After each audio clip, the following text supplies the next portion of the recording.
Hello everybody.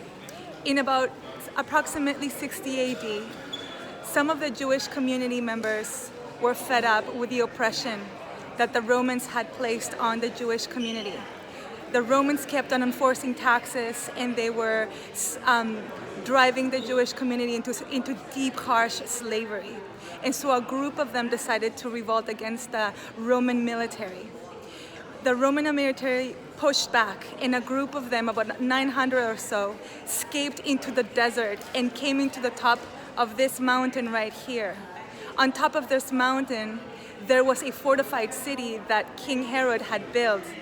King Herod had built many fortresses, and we've been visiting those places throughout this trip, but this is one of the most important ones because this is where the Jewish community that was escaping from the oppression of the Romans came to escape from the Romans. They were able to live on top of this mountain for about 3 years with enough food and water and shelter.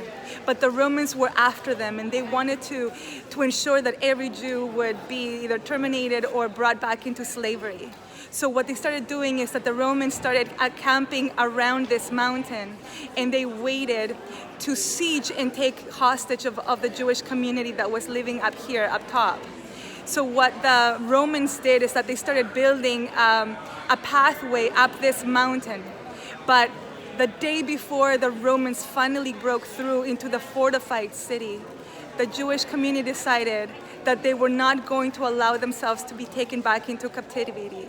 So about 900 of them, all of them decided that they were going to take their own life. So they made a promise, and that the fathers would take the lives of all of their individual families, and then they would eventually all take each other's life until the very last person, and that person too took his own life, to ensure that the Jewish community would not allow themselves to be taken into slavery ever again.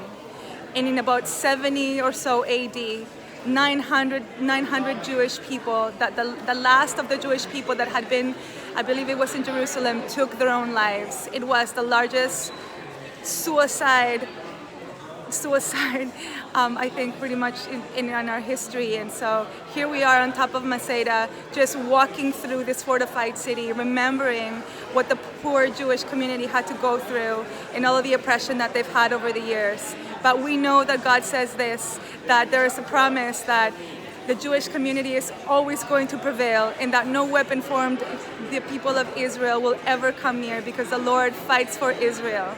And so we stand on guard for Israel. We love Israel. We bless Israel. We believe in Israel, and we bless them, and we bless them. In the name of Jesus, signing off from Masada. God bless you. Bye, guys.